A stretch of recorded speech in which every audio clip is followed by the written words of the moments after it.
You know that moment when someone asks you, "So, what do you like to do?" And you freeze. Yeah. Like you know the answer. In your head, it's so clear.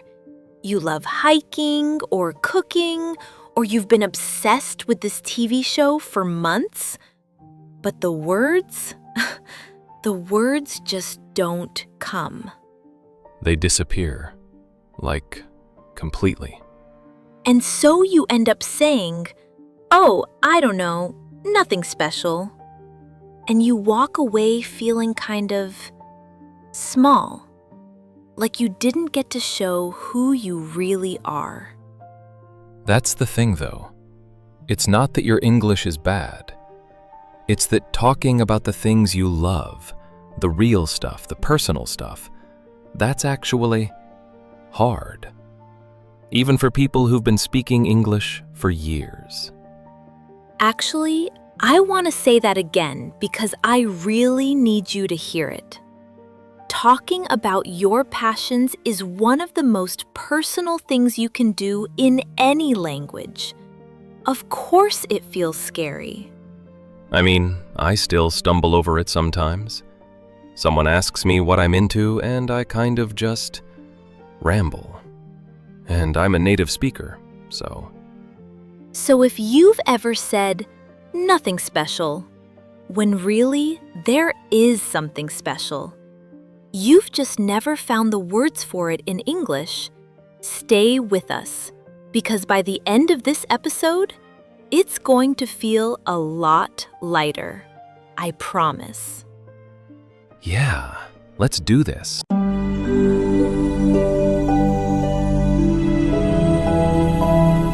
Okay, so can we just talk about the thing that happens?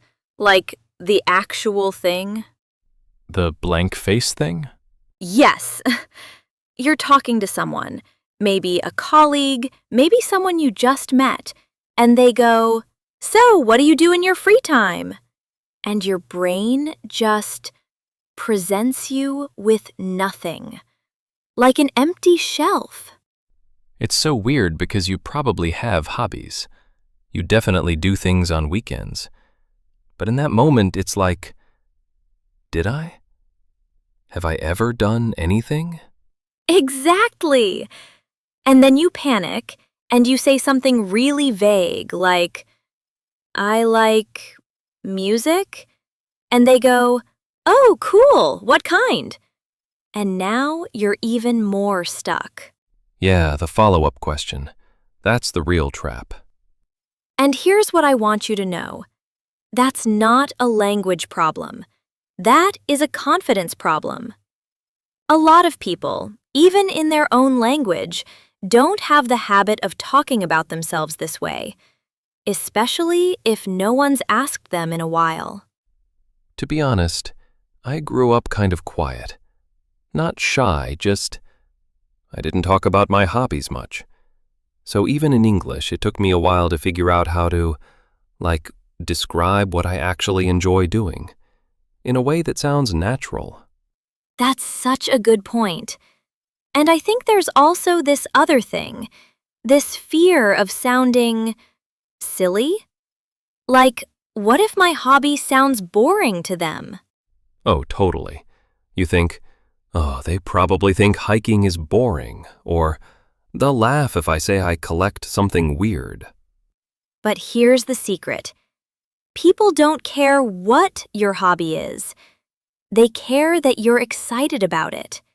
Enthusiasm is contagious.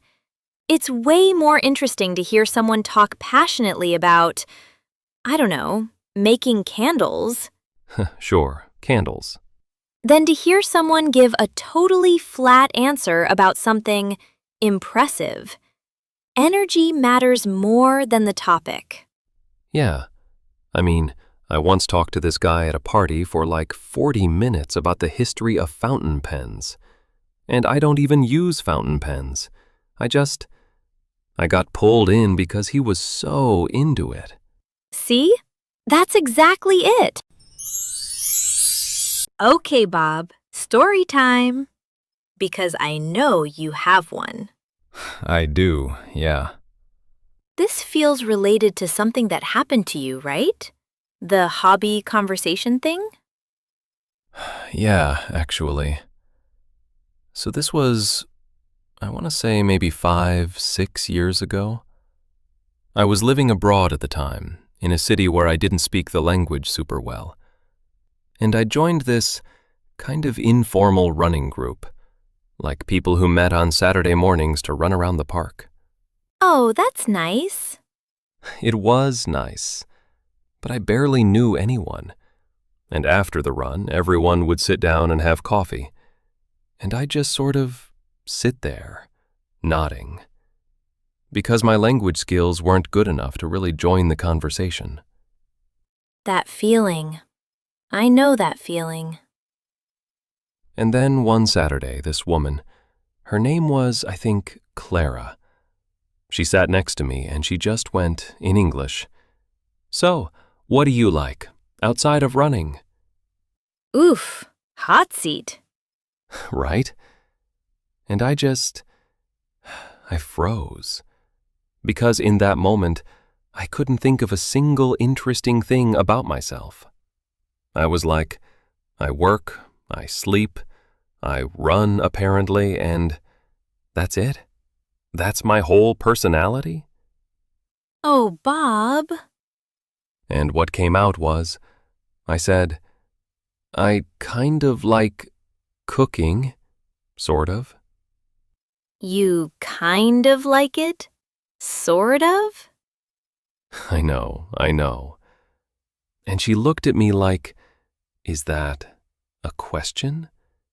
And then she said, "What do you cook?"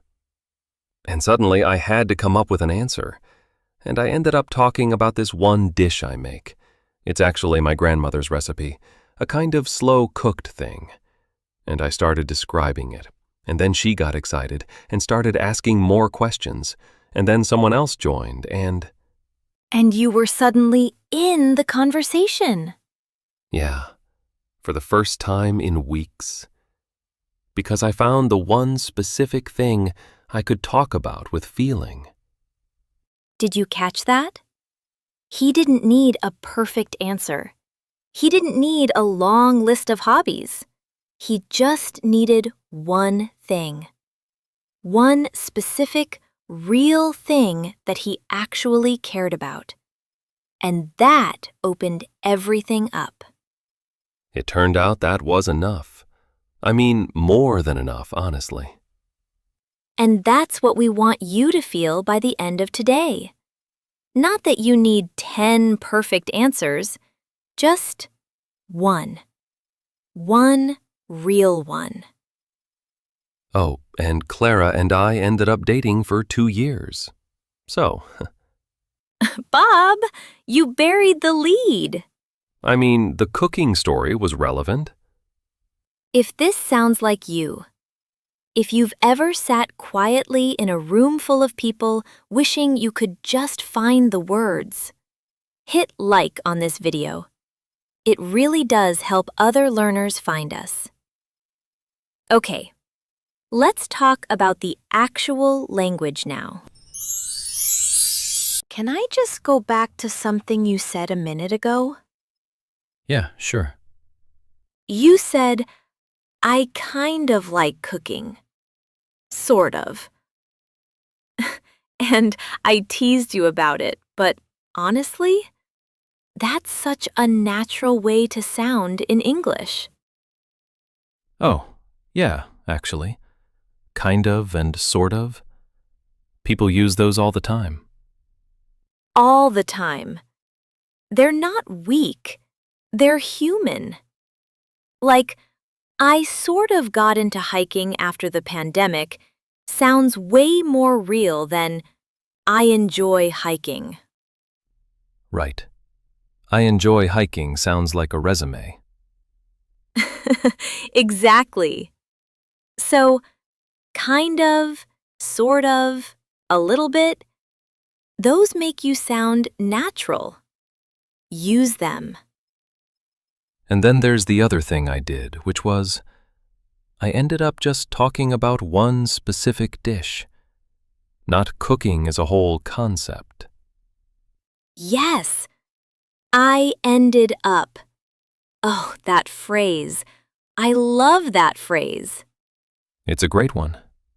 Because I ended up talking about my grandmother's recipe, it tells a story automatically. It has movement. I ended up implies this wasn't the plan, but this is what happened. It's honest sounding, you know what I mean? Like, I ended up really getting into photography during the lockdown. That's a whole story in 6 words. Try that one. I ended up. Finish it with something true about you. That alone can start a great conversation. And then, the reaction phrase thing. Like when Vanessa said earlier, that's exactly it. That's such a natural connector. Oh, yeah, that's exactly it. That's the thing. I know, right? Those aren't just filler. They show you're listening. They keep the conversation alive. To be honest, a lot of English conversation is just showing you're engaged, that you're there. Which you are. You just need the little phrases to prove it. And actually, one more. The story starter. Oh, that reminds me. Classic. It's a golden phrase. Someone mentions something, you go, oh, that reminds me. I actually tried that last year and conversation saved. Every time. Every time. Okay, before we go, I want you to think about one thing you genuinely love doing. Not the impressive answer, not the safe answer, the real one. The one you'd talk about for 20 minutes if someone gave you the chance.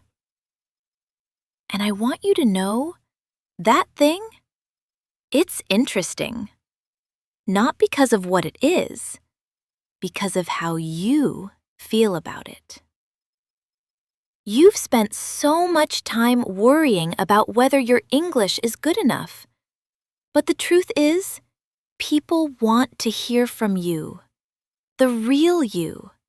The one with a hobby and a story and something they genuinely love. It takes courage to keep learning a language, honestly. A lot of courage. Most people give up way before you have.